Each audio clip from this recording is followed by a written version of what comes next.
This is a really fun day for us because we're talking about this project that Choral Chameleon's been working on for some time now called Bigger Than My Song.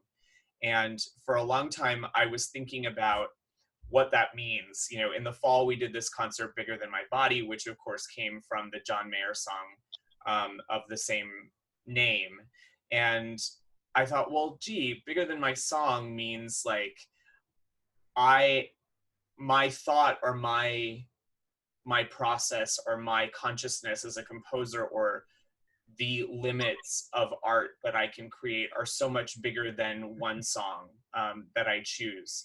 And a song can ignite in me so many possibilities, and really, how can I, as a compositional thinker, as a deep thinker, as a musician, dilate the sensibilities of that music in a way that brings it new life, that really gives it something else, or that allows us to hear it through the lens of my ear. And obviously, like, the ears of everybody here are incredible, and I feel so privileged and honored that all of you have, you know, agreed to do this project, you know, with Chameleon. And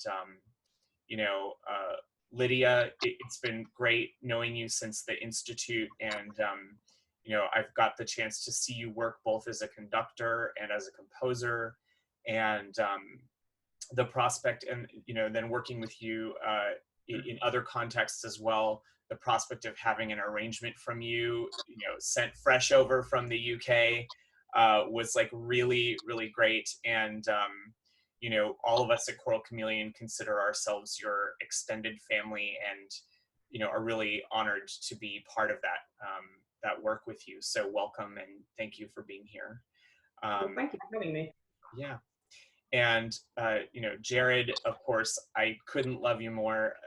Part of the Choral Chameleon Ensemble, just one of the nerdiest music nerds that I know, and the sweetest guy as well. You know, I knew that when we started talking about this, I kind of saw a certain light in your face light up, and I was like, oh yeah, this guy needs to do this. And boy, was I right. Can't wait to talk about your stuff. And, you know, I just hope you know that all your Choral Chameleon family loves you so much. And Zach, what a gift you have been to Choral Chameleon, in the way that, you know, you joined us in the Institute, and here you came as this person who's a visual artist and a sound artist and a composer, and just this Renaissance man in the most modern sense. And it was almost intimidating that you were able to see things in so many different ways. And I thought, gee, I wonder how he sees pop music, as somebody who moves in a lot of new music circles, a lot of contemporary music circles, and who's a very free person. You know, the thing that I find more arresting about you is the amount of freedom you seem to have as an artist, and, you know, lack of inhibition. And that certainly shows through in your piece. And so I'm so glad you're here, and can't wait to talk with you about it as well. Lauren Bydalek, you know, a new voice on the choral music scene, from Nebraska, an extremely thoughtful and you know, graceful and witty composer with, you know, a surprise up her sleeve always. And you know, we all find ourselves talking about how we wish Lauren lived in New York City, because, you know, we would have her, you know, singing with us and doing our work with us, and being a part of our family as well. You know, Lauren, your piece, Pieces of My Heart, of course, was on tour this year with the ensemble, and is a deeply, deeply moving piece that has made countless audience members just dissolve into tears, because it's so authentic and so real, from the heart. And, you know, we appreciate that about you, and appreciate you lending your pen and your voice to us. So thank you for being here as well. Yeah, of course. And last but certainly not least, Mr. Weagle, Derek Weagle, who is a seasoned musician to the utmost extent, and has put his hand in many, many different musical buckets. It's certainly a great representation of a chameleon, an incredibly generous person, very, very dedicated to all aspects of communal music making. And obviously somebody who understands the most human nature of music making, interacting with people in a way that shines through in your work so much. And, you know, I was recently saying that one of our singers, who unfortunately had been recovering from COVID, she woke up from a long nap one day, and the first thing out of her mouth was a loud singing utterance of a melody line from your piece, from the Institute, which of course startled the people in her hospital room with her, but certainly generated conversation, as does and as will your wonderful arrangement that you've written for this project. So welcome, all of you. You have my love, you have my respect, and you know, we're in this together, and we're looking forward to finishing this project, Bigger Than My Song, with Choral Chameleon. I'd like to ask each of you about the song that you chose, and could you just give us a little bit about why you chose that song, and what is it about that song? Like, what's the thing that really speaks to you about that, and why did you want Choral Chameleon to sing that and have it remixed, you know, to EDM house trance beats for a new dimension? So I'd love to start with you, Lydia. So if you could tell us a little bit about the song you chose and all of that, we'd love to hear about it.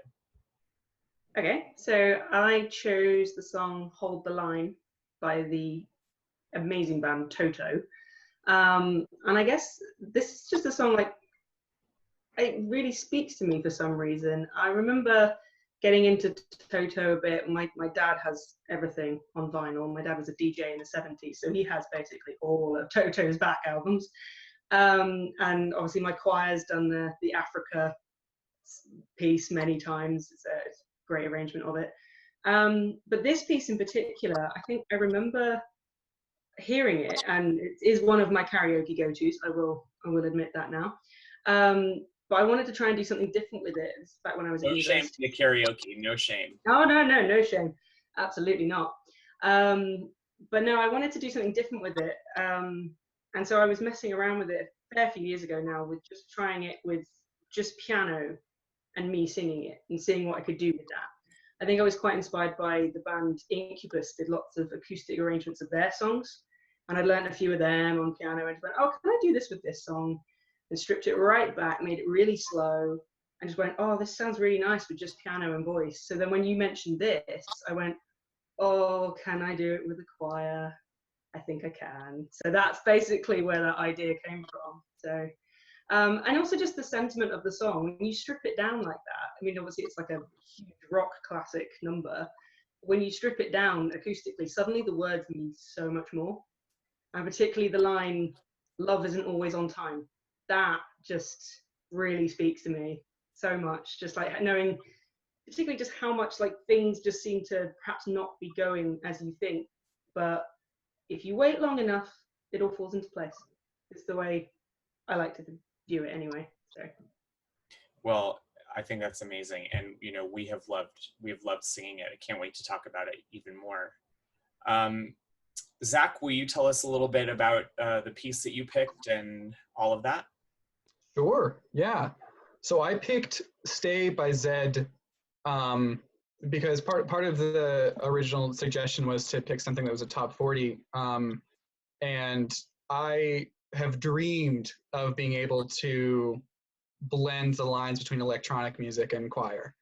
And this was the perfect opportunity. So I knew as soon as we talked about this that I needed to find something within that genre that would work well. And so I thought I mean, so much of what I listen to within the genre is top 40 anyway, but I thought about what really spoke to me and what I felt would translate best to being able to perform with the choir, and not to mention what I would just have the most fun singing with the choir.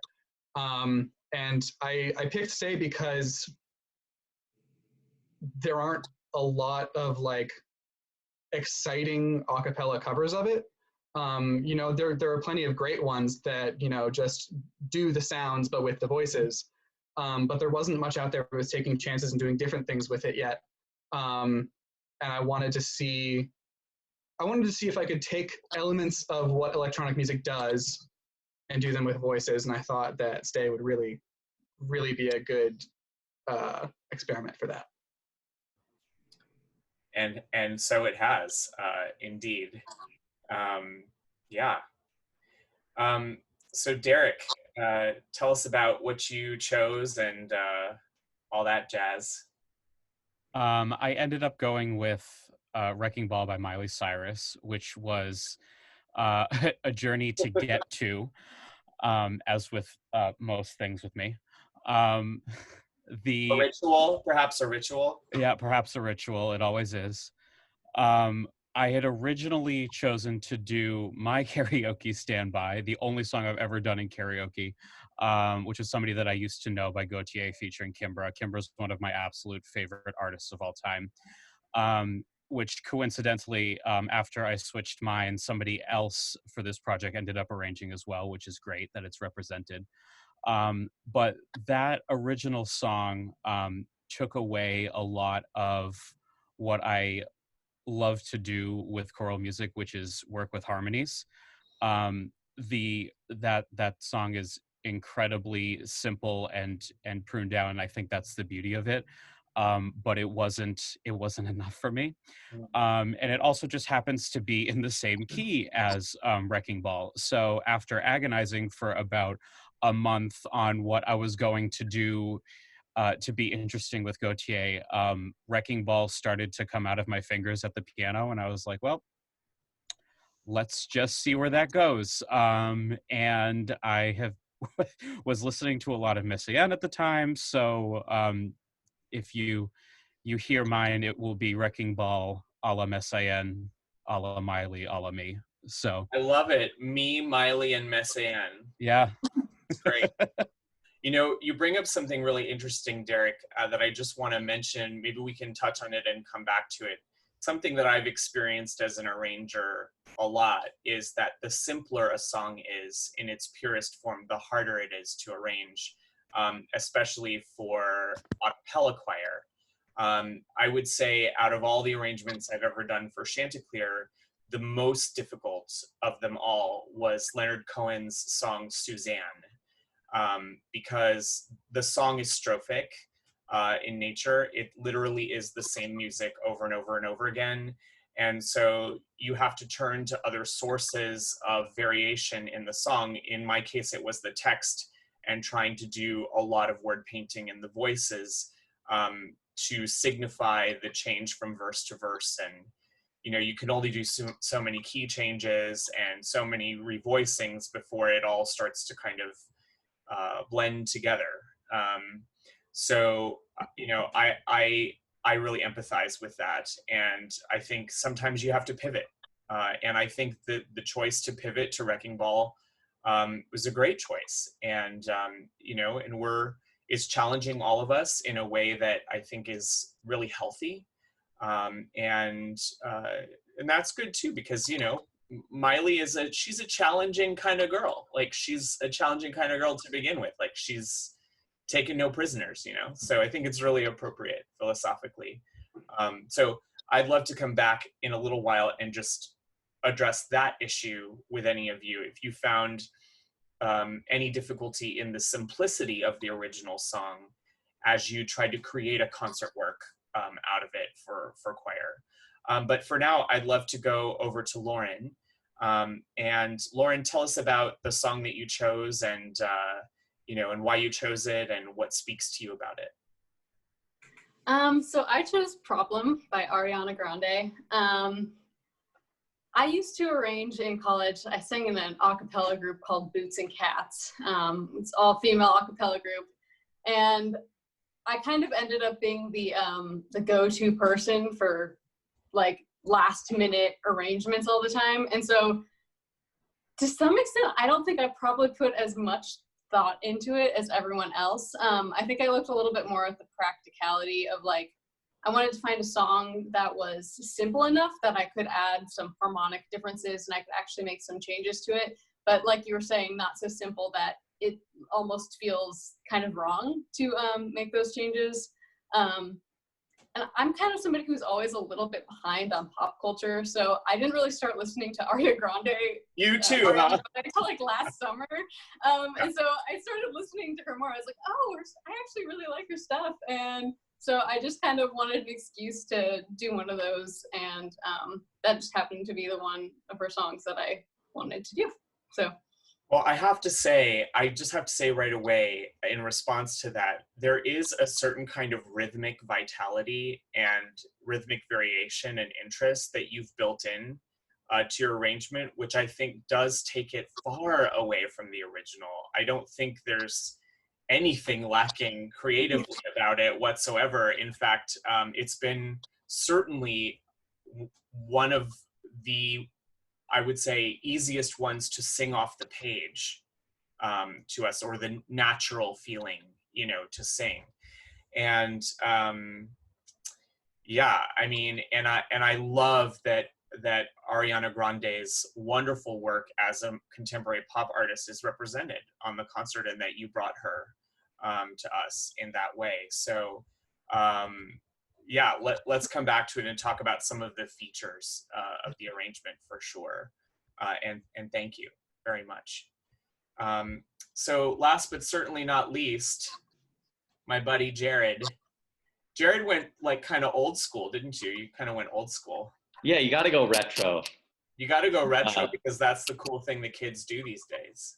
No, I mean, so I actually didn't initially settle on How Deep Is Your Love either. I can't remember the actual song that I wanted to do first, but I think I settled on this one because, well, if any of you guys have heard the PJ Morton and Yebba version, it's kind of a more gospel funk kind of version, like soul.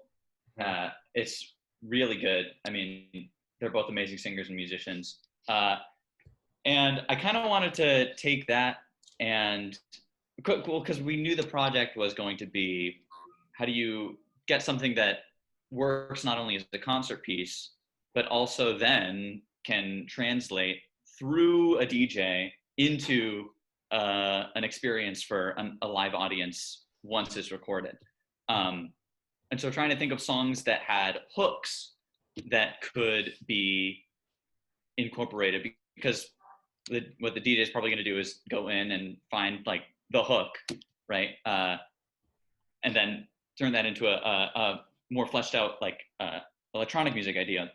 So I think I heard How Deep Is Your Love, and that there's also the Calvin Harris How Deep Is Your Love, that one.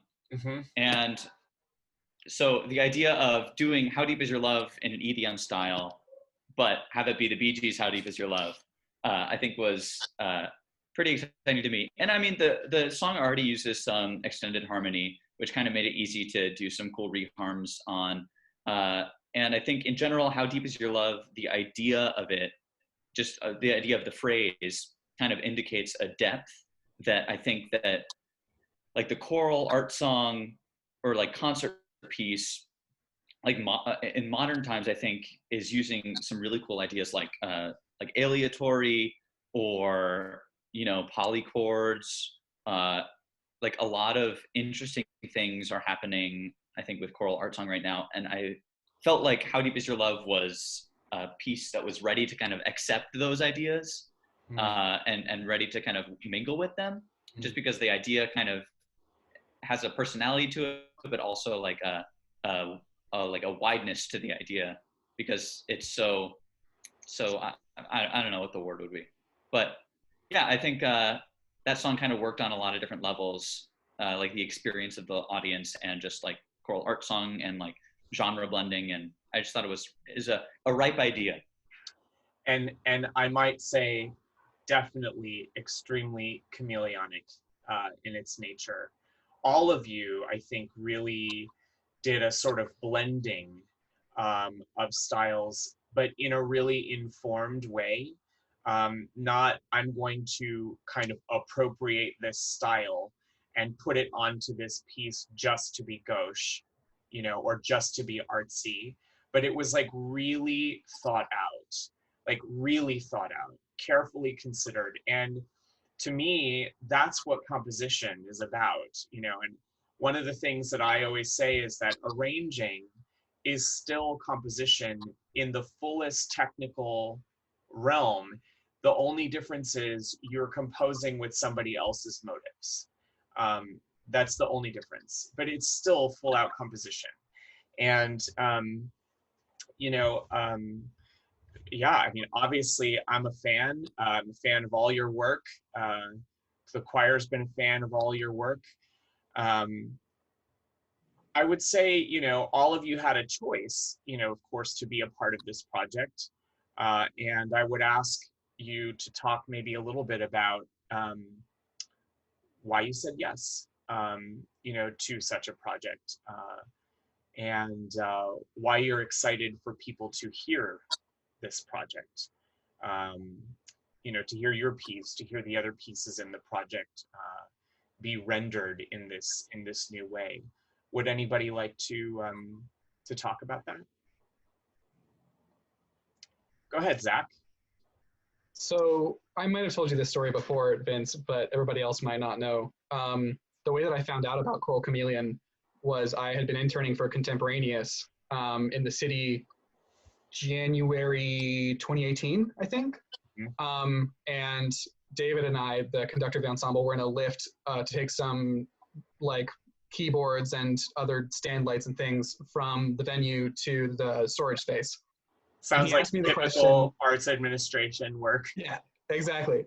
And he asked me the question that I guess he asks a lot of composers as a person who frequently commissions and performs new music. And it was, what is one of your wildest dreams to create as a composer? And I said at the time, my favorite album of all time, it still is called We Are All We Need by Above and Beyond. It's a very electronic album, very voice-based album. Kind of deep house is usually how they identify. And so I told David I wanted to arrange that whole album for a choir. And he said, you know who you should talk to is Choral Chameleon. So then, you know, a year or so later when I had moved to the city, I looked Choral Chameleon up and I was like, oh, hey, they need tenors.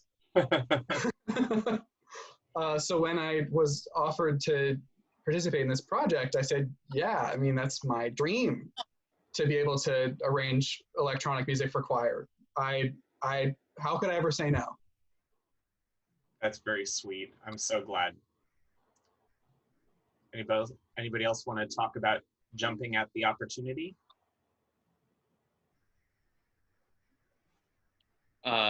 Yeah, I mean, I thought it was really easy to say yes. You pitched this idea, and just, I mean, not only is the concept of having, because I think that's kind of why we all like to do this, is because it's fun to create your own music, but it's also really fun to collaborate. And I think that the idea of coming into this as a composer / arranger, and then having someone immediately collaborate with you in a really raw way and see what they get out of your composition and your creation, I think is like, so that's like, sounds like just so much fun for anybody that like writes music or, yeah. So I think that was really easy. And I mean, just like the whole concept in general, I like Choral Chameleon isn't going to pick people that won't necessarily add to the project. Like everybody that you ask is going to make a great piece, and the whole thing is going to come together into a really fulfilling thing. And it's just, yeah. So it was just a no-brainer, I think. I feel like a lucky guy to be surrounded by so much artistic integrity and dedication and so much hard work in artists. So many people who understand that artists work. and this is our work, right? I mean, this is what we do, and it's really important for the world to know that, isn't it? So yeah. Anybody else like to talk about this? Hey, Lydia. Yeah, so I mean, for me, obviously coming from the tiny little island bubble that is Guernsey in the Channel Islands in the UK, getting a chance to write or arrange something for a choir of the caliber of Choral Chameleon is a no-brainer, really. For me, I mean, we have an amazing music scene here in Guernsey. That's no question. But the level you guys take it to is just so much further. So for me, it's a chance to really expand out of the tiny little bubble, really. So, and it's a weird place I'm in sort of career-wise as well, because I either have a lot of work being performed at home or in the US. England, not so much. It's very strange. It seems they've just skipped that bit and gone, nah, let's just go straight to America. Why not? Well, we're so glad you're part of our family, you know, really very much, and so glad you came out of your bubble for us. So am I. Please continue to do so. Indeed. And I'm remiss in mentioning that Jared and Derek and Zach, all three, are singing in the choir right now, and so they're all singing not only their own arrangements but everybody else's as well. So at any time, you guys feel free to speak about that too. Don't let me hold you back. It makes you really think about what you've done. It.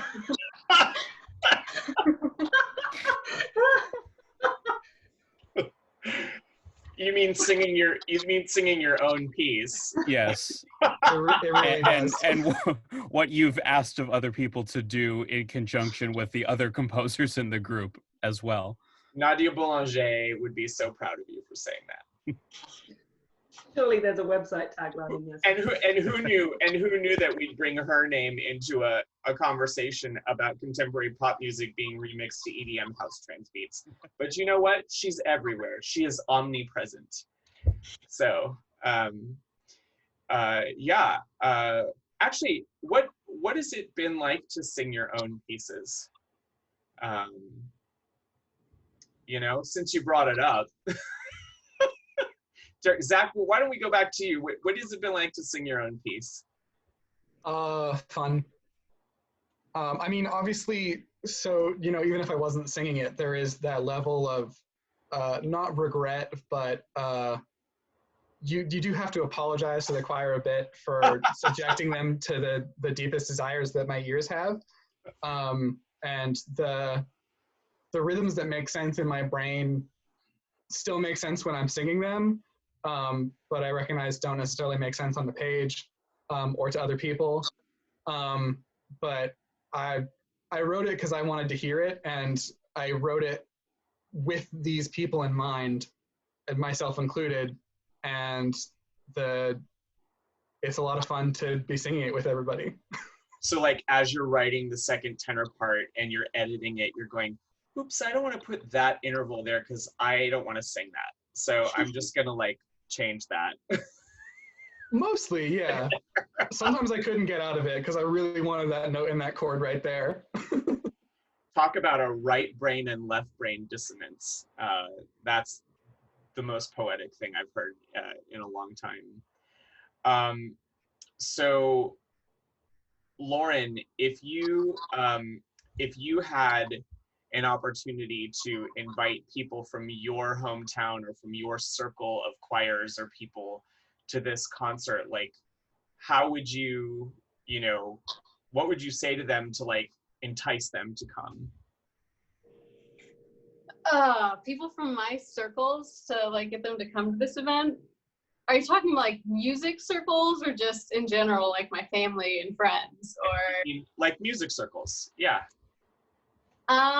Well, I think the fact that it's like popular music arrangements would make it really easy to get my family there. They'd be like, oh, cool, I know those songs.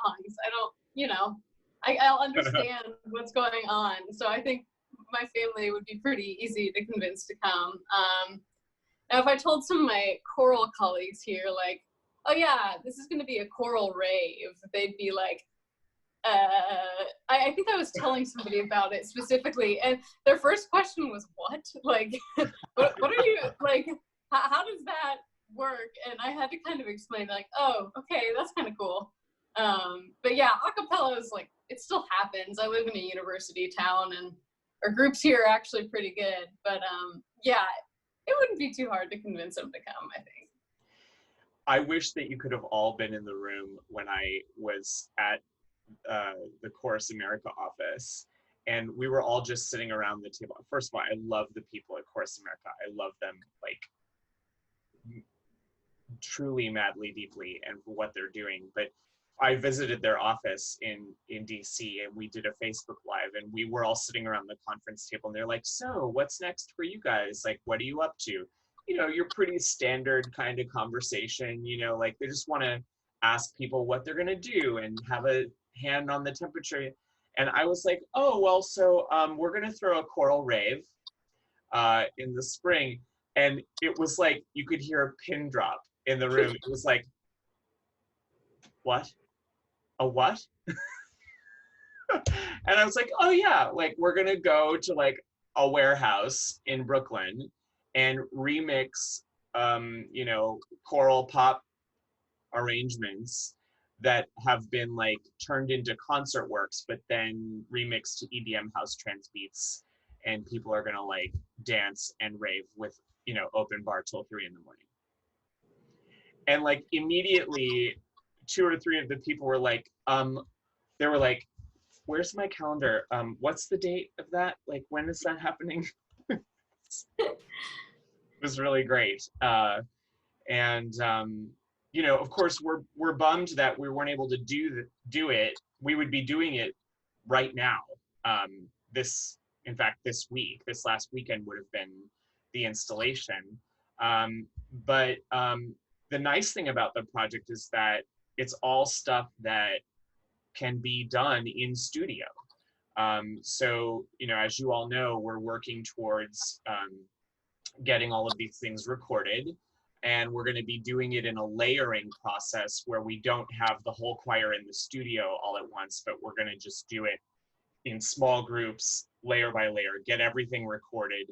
And then our wonderful DJ, Brandon Wolcott, who actually was also referred to us by David Bloom from Contemporaneous, who, you know, as a contemporary chamber group, they are really becoming our kinfolk. I mean, they're certainly becoming our family, and I'm overjoyed about that.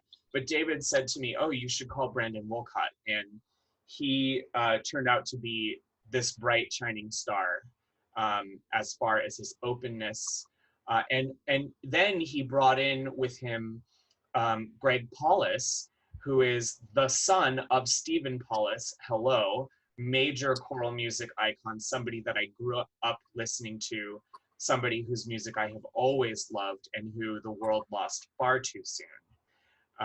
And to have Greg Paulus go, wow, man, this is a cool project. Like, how can I help? Was really amazing. You know, and you know, it's sort of like, it's interesting because at the beginning of the time of Choral Chameleon, way back in the beginning, I remember saying to Kelly Baxter Golding, one of our founding members, I remember saying to her, Kelly, this is either going to crash and burn and we're all going to walk away, or it's going to fly and we'll do it again. And she was like, yep. Like, so, okay, let's just see if we fall on our face, you know? And we didn't fall on our face. And we were so surprised, actually, that like people were like, when's the next one? How do we do it? You know, how can I support? Are you putting a board together? Like, what's happening? And it's happened some way with certain projects. You just put it out there and then all of a sudden people are rallying around it. And this project has been one of those for sure. And it's due in no small part to your work. All of you guys, the singers are deeply invested in this because they're the ones bringing it to life and singing your work. And, you know, we're really excited about that. So I know that actually, Lydia, I know that you haven't heard the choir singer stuff just yet, and we're gonna fix that soon because we have all these archival rehearsal recordings. But I know that the three singers who are here with me and who have sung the work and heard it can really vouch that it's been stunningly beautiful, as we would expect nothing less from you. So we're really grateful to you for taking that. And one of the things that's really interesting to me is that that's kind of I would call the song kind of a neo doo-wop thing that Toto does, and you've turned it into this very serious, heartfelt ballad that is so contrapuntal, extremely well crafted, with great beauty in its simplicity, incredible technique, and yeah, I mean, it's just been great, and I can't wait for you to hear it. Truly, I'm really excited to hear the final product, really. So yeah, and I don't know what Brandon's going to do with it. I mean, what do you imagine would happen with it when it was like remixed? Yeah, I don't know what he's going to do, but that's kind of exciting, because I was kind of hoping, like, well, if I take it far enough away from what Toto did with it, then let's see how far he goes with it. It's almost like me and my fiance play this game of Wikipedia surfing, and you take a word and you see how many pages could it take me to get from this word to this word. And I wondered if that kind of thing might happen, where instead of being this rock classic, it would then be this beautiful ballad, and then let's see what the DJ makes of it. Yeah. It was kind of my thinking, because I didn't want to do anything which was going to plant ideas in his head.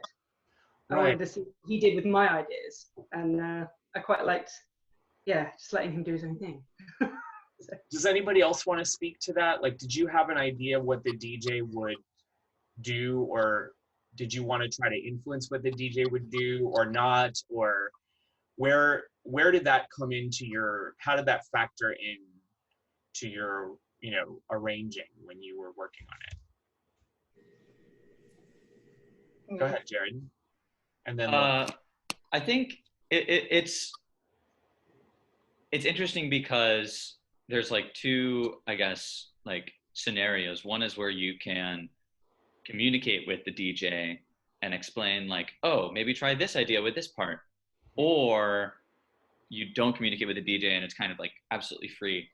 And so I didn't know exactly what scenario we'd be in, so I tried to do like stuff that, come up with my own ideas, but also try and have some things that were open-ended. And I think that, to me, what came, like, when I thought of things that the DJ would be able to easily use just on his own, I thought of sparse ideas that he could clip and turn into little tiny samples. So, like, I know Zach did this a lot with his piece. You have all these like individual lines coming, but like just on their own. And I tried to keep a couple of the parts nice and sparse, so that the DJ would be able to use that sample just on its own, maybe with a kick drum or something else. But then there's like other ideas, like I think that sampling some of the like aleatory, I put a little bit at the beginning, and I think that sampling some of that could be a really cool technique, because the way I wrote it was like kind of this little, like, everybody's like doing little bell tones, so it kind of sounds like but with many different voices, and something like that could be a cool texture for a DJ to sample and maybe put some effects on. Like, and another thing, big long pads that have like right at the end of the intro, my arrangement, there's these big long pads that are harmonically interesting, and so maybe something like that with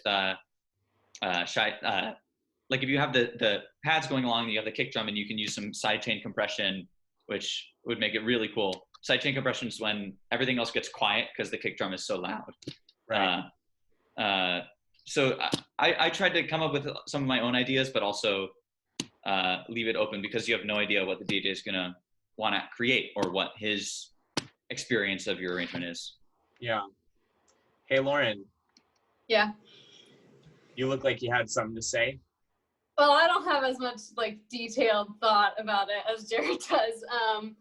But in general, I just tried to leave a lot of space in the arrangement, especially like at the beginning where it kind of is very staggered and empty, and it kind of moves into the intro kind of lick that you hear again and again. But yeah, the whole idea of kind of leaving space for it, and then also kind of thinking about a bass drop.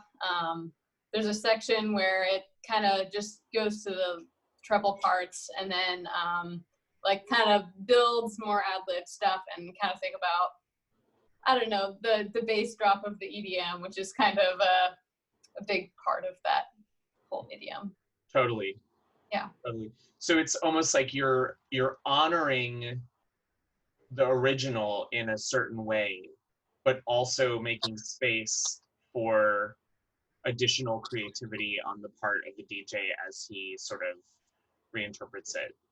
Yeah. And I think that, you know, one of the things that I would mention about your arrangement that I really love is that because it sings off the page so naturally and so easily, the choir won't feel disoriented when it comes to having to be kind of exact for recording purposes so that we can get clean samples. And that will produce something that I think has a lot of rhythmic interest and a lot of just options for him to work with. So I think your posture and your sort of treatment modality in thinking about that was really smart, because I think it is the right way to think. I mean, as my teacher Conrad Susa would say, less is more. You know, simplify, simplify, simplify. And when you're collaborating, one of the hardest things to do is to remember to make room for other people to be a part of the action. And it is hard to do. I really recognize that. Lauren, I think you did a phenomenal job doing that. And we're excited to hear what happens from it and share it with everybody. So Derek, I wanted to shift to you for a minute because I know that you kind of went in a totally different direction with your arrangements, and there are some incredible colors, incredible voice stacks in there. And when I think of Wrecking Ball, I do think of, like, you know, a lot of just tension, you know, really building up and getting very pent up, and then boom, like exploding, you know, in that way. And I found that your arrangement has these peaks and valleys, so to speak. And I just wondered, like, you know, where you were coming from and how that came about as you were thinking about the song and everything. So one of the things, once I had finally arrived at Wrecking Ball, the process actually went a lot faster because it felt a lot better. It felt like the right choice. The biggest thing that I wanted to do with that is go a little bit against the idea of how pop music works with everything working towards the chorus. So the big sort of like terse, churning moments, the moments where I completely just devolved the harmony, I think is an appropriate word for it, happen very much in the verses, and all of that tension is built there, and then it releases in the chorus with very straightforward harmonic progression, basically the original. The orchestration of it thins out. It's more 4-part harmony, and there's a lot more space to breathe there. So you have all of this, you know, terse and sort of louder, more complicated material in the verse, and then all of a sudden, when the mention of the Wrecking Ball comes in, it's suddenly the most relaxed part, which I was very adamant about doing from the beginning. It's sort of like that technique in film scoring where you take a very active or a very bloody scene and then just put Barbara's Adagio for strings over it. Right. It's sort of along those lines of you spend all of this time in a place where you don't think you're going to get a lot of action in the verses, where it's just, you know, you're waiting for everybody to come in and rave on the chorus. There was a fist bump there. And I wanted to take that away a little bit and divert people's attention elsewhere. Interesting. Yeah, I get that now. You know, I can easily think of cinematic situations where you have, you know, just gory, gruesome, terrible things happening on the screen, but it's as if when you hear this very subdued homophonic music, you know, underneath, and very static motion kind of texture, it's as if time slows down or stops, you know. Mm-hmm. It's almost like experiencing something that gives you great pleasure, but in slow motion. Mm-hmm. And that's another kind of release. It's another kind of release of tension from the tension that you create with purposeful depravity in the verses. I think it's brilliant. It really is. It's wonderful. And, you know, and I think it's been also a challenge for the choir to get to the place where they understand that that's what's happening. And I think once they did understand that was what was happening, the result of it was, I imagine, fairly close to what you had imagined. Even more. Well, that's much great. more. It's great to hear. It's great to hear. It went, the first, you know, you mentioned this earlier about, you know, what it was like to sing it. I have to admit that I did not think in my singer brain when I was writing. And I believe I mentioned to the chorus that I had a couple drinks before I really started in on the project. So as you call it, the depravity was definitely to be expected from that. But you know, the first run through went exactly as I thought it would be, which is what most run throughs of my work are like, which is, what the hell is this? And then the second time it's like, oh, that's it. Those parts, you know, the parts fit together in the way that you didn't expect, or you know, things just sort of fall into place once people have been exposed to it for the first time, which you know, I feel like is an experiment every time I write a piece, and I'm happy to see that it's still working. So well, I know that Choral Chameleon is so excited to share this project with the world, and we're going to get it out the door as fast as we possibly can. We've got a lot of support behind the project, and we're going to be going after more support. But, you know, one of the things that really rings true that I know you all agree with is that our core philosophy that the work is the work and the work speaks for itself.